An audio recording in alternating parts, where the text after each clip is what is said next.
Sometimes no words need to be said. A simple smile or head nod will do.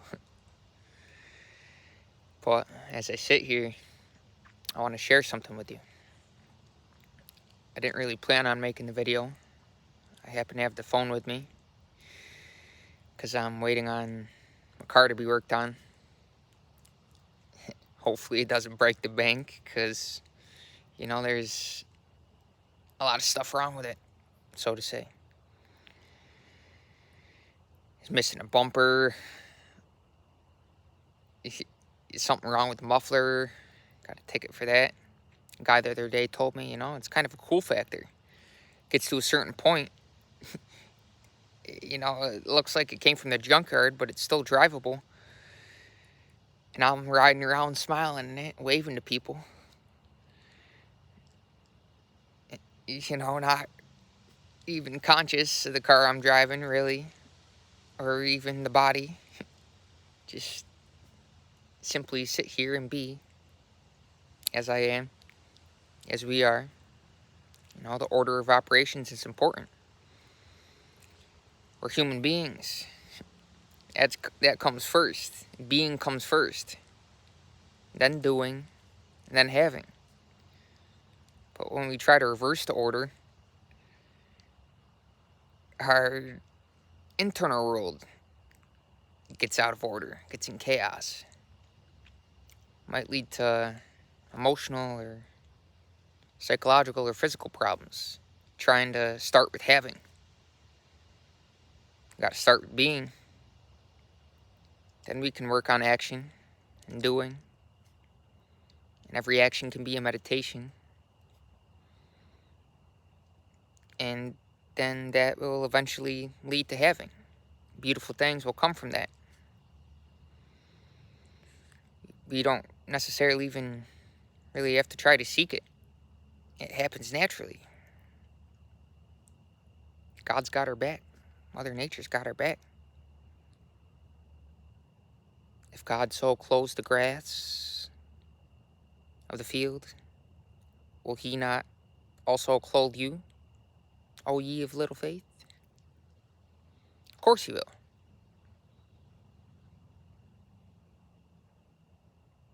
But it's got to start with being. So as I sit here, I'm very peaceful. And simply being.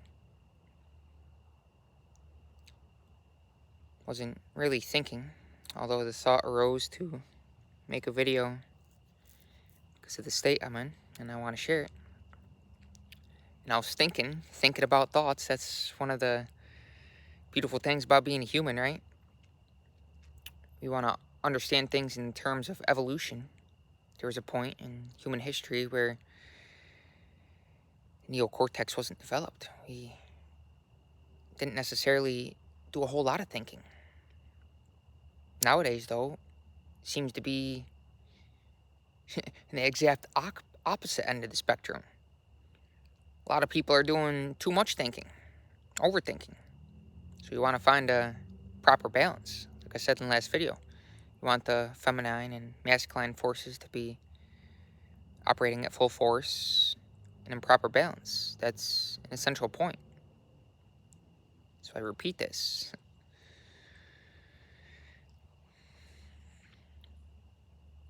You want our existence to be harmonious. That starts with being. And as I was saying, as I sit here being, I was thinking about thoughts and how we are that space, that awareness, the silence in between thoughts.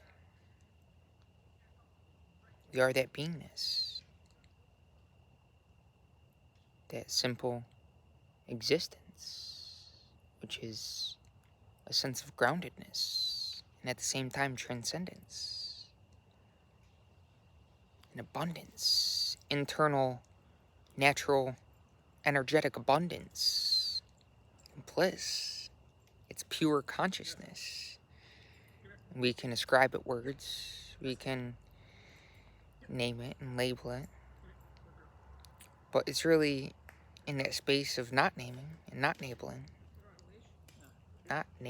labeling, not sounding, not speaking. Words are sound, right?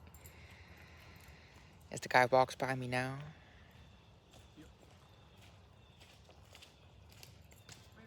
Simply being. And when you're in that stillness, in that presence, people around you feel it.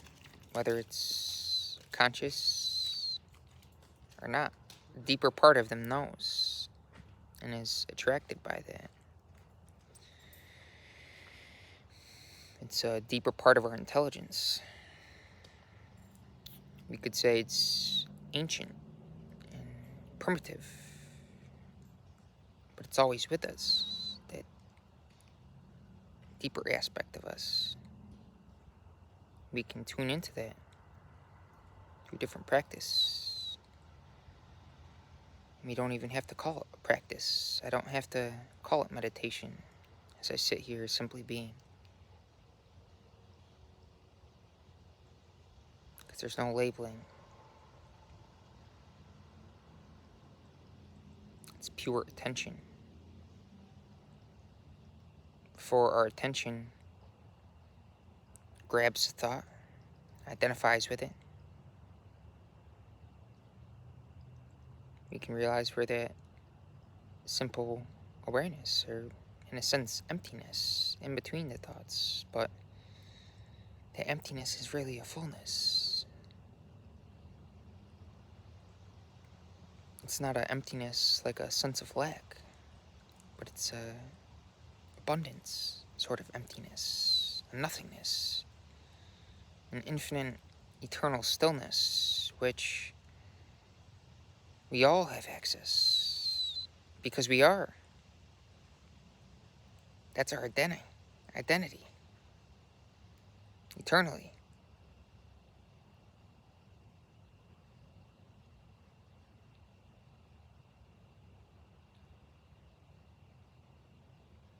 That's what we're all really seeking, in search of. We might confuse the search with things on the external, with accumulating possessions or excess money or whatever it may be. But to live peacefully and joyously and abundantly, you want to operate consciously. And the ability to be conscious really starts with that beingness. Again, we don't want to inverse or confuse the order of operations. We start with that being, with this beingness that's always now. Really, you can't escape it. You can not identify with it. You can get caught up in the ego, the mind, right? Identify with that. And that's really our lower mind, and like overthinking and whatnot. But when we are firmly grounded and rooted in that sense of beingness, we gain access to our higher mind, a higher intelligence, which allows us to manifest, because there's no resistance. Everything happens effortless. It's free flowing, abundance. There's no excess striving. And of course, we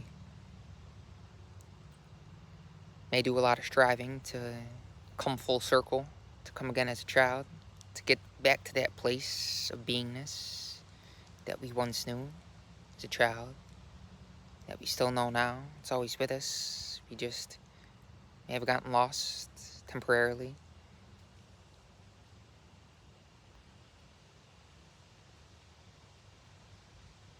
Due to conditionings of society, or the muck that parents or teachers or whoever throws at us That's for us to sort through and discern essence from appearance, so that we can get back to that place of simple beingness.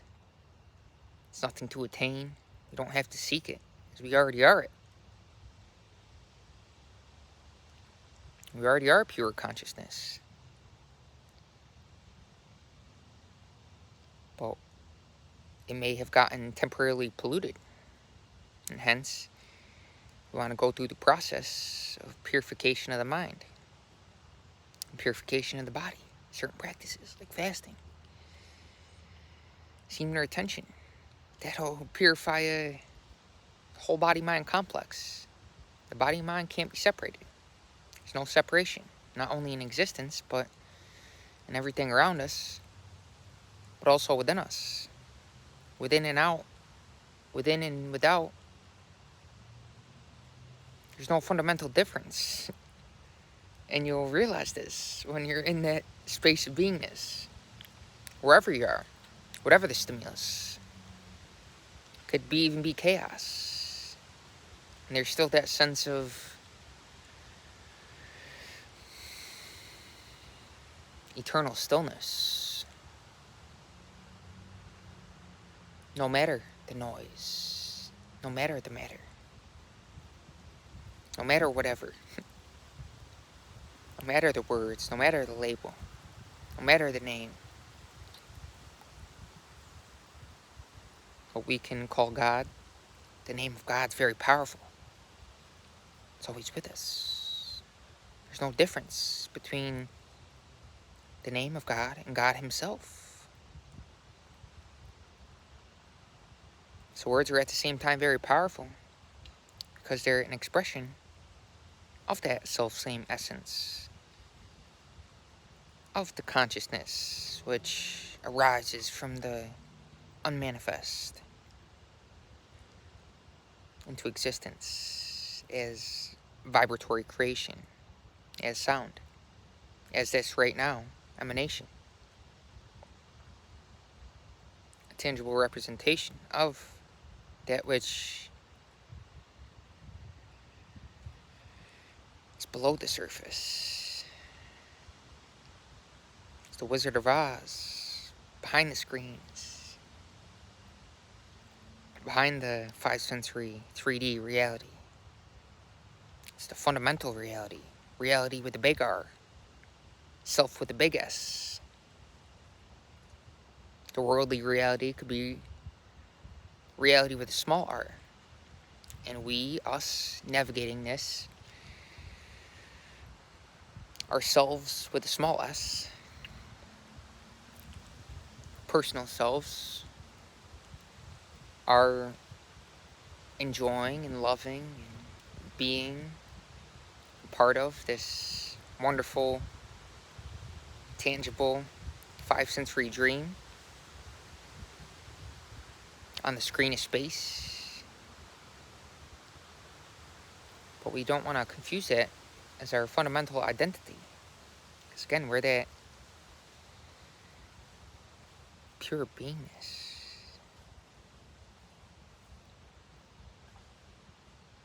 It's that blank space in between thoughts. How could a thought present itself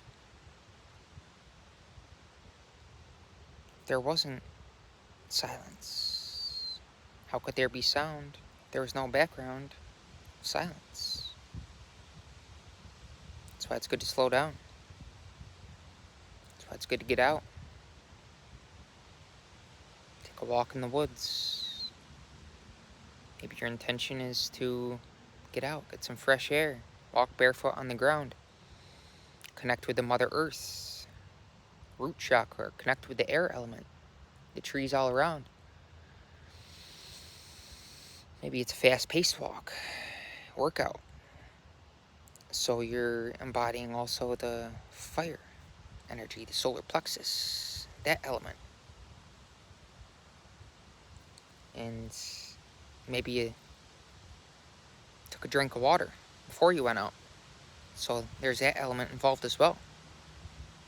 That's the 4 base chakras right there. working with our life energies. Do that every day, consciously. You're going to live harmoniously. You're going to live a harmonious existence. And that's going to be reflected back to you in the form of that which you have. Once we start with that beingness, working with our life energies, consciously, consciousness, and we engage in everyday action in the form of meditation, consciously realizing our divinity subjectively, continuously, then naturally the having will fall into place. Again, we won't have to seek it. Nature's got our back. God's got our back. It's not some whimsical, religious, philosophical notion. It's reality. Working with our life energies every day, our chakras, chakra system. Again, it's a conceptual model. We don't have to get hung up on the labels. We don't have to say, oh, this is New Age, hocus pocus, whatever. It's really, it's the words, the conceptual model of the chakras is pointing at something within ourselves. It's pointing at the energies of God expressing as us, to us, in the direction of us, and through us as we navigate this earthly experience, as we traverse reality, the five sensory experience.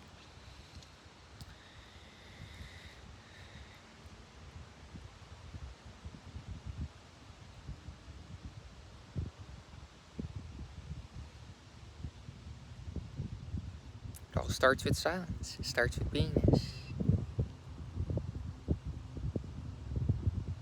Certain practice, again, can help us slow down.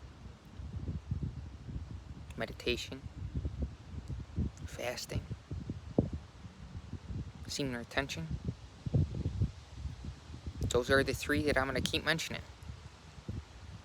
because it's important. It's allowed me to harmonically attune to a higher frequency, a higher level of energy, a higher intelligence, which is within each and every one of us. It's not exclusive to anyone. Life is all-inclusive. Life is eternal. As I said in the last video, life cannot become non-life. The energy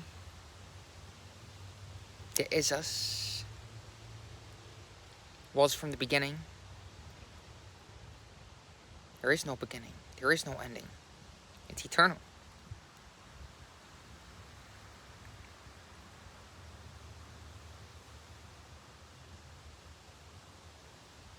We're eternal spiritual beings, enjoying a human experience, enjoying the five senses. And we can consciously go to and fro, go back and forth between focusing on that which is around us and closing our eyes and enjoying the inner cosmos, enjoying the sounds and the scenes of the inner realms, which are fairer than the Eden pristine. Eden. It's right now, heaven on earth. It's not something we have to seek. It's not something that happens after you die. The physical body may perish, but that energy pattern persists. It lives on. That's what we could call karma, or the cycle or wheel of reincarnation. But we can transcend that circle, that cycle, and realize that we are eternal right now. You can get off the wheel. You don't have to keep going round and round in the rat cage, the rat race. I'm getting a call from the car place.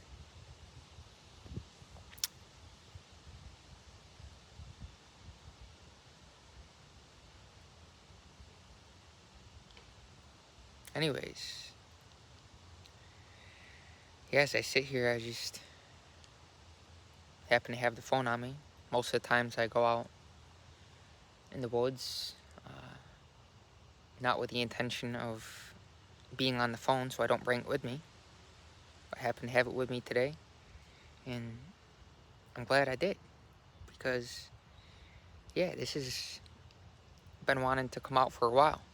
And I know there's different vibes on this channel.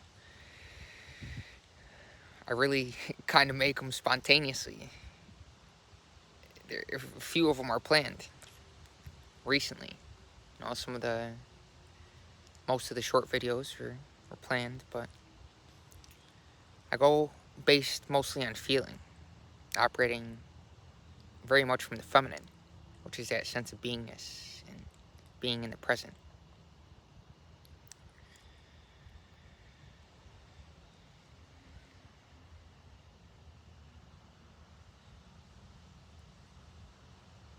It's not the right way. It's not the only way. There's many different ways, infinite ways, for us to come full circle.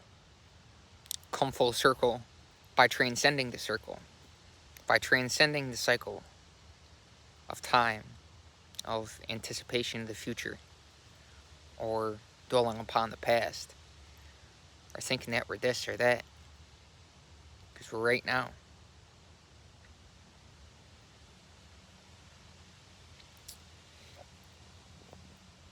The mind need not be shunned, because when our mental process is conscious, it's one of the most miraculous things in existence. It's really the unconsciousness, the unawareness of that beingness, that sense of existence that is responsible for all the perceived problems that we currently face as a human race, in society, as humanity, as a collective. Collective meaning a collection of individuals. We all have that element of individuality. However, humanity is really one big being, just like Mother Earth, Gaia, is one big organism. Nothing can be separated. The body and mind is one process. It's a whole. You can't separate it into different parts. One part is not working optimally, that's going to affect the rest of the body.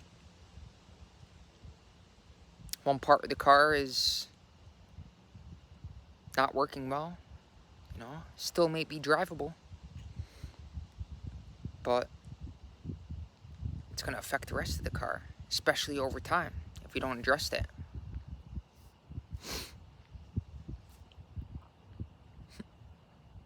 Got a boogie. Sometimes good not to take life so seriously. I just added something to the book I'm writing. Been writing for a while. Keep adding stuff to it, man. It's one of the things about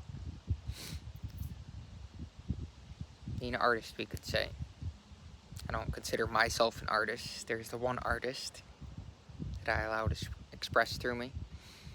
It's like, as far as me being satisfied, I realized I don't think there's ever going to be a point where I'm 100% satisfied with it. Because I just want to keep adding more there. There's more stuff in me I feel wants to come out. You can only say so many things in one book. I don't want it to be 1,000 pages because, you know, I want people to read it. You know, that can be intimidating to some people. Big books. So, did a lot of weeding out. a lot of additions, trying to strive for perfection. But part of that self-acceptance is realizing that, hey, you know, my self-expression may not be a representation of perfection, and that imperfection in itself is perfection. It's perfectly imperfect. Not to sound cliche, but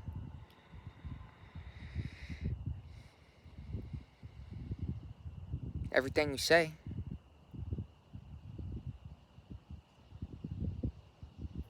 is happening right now.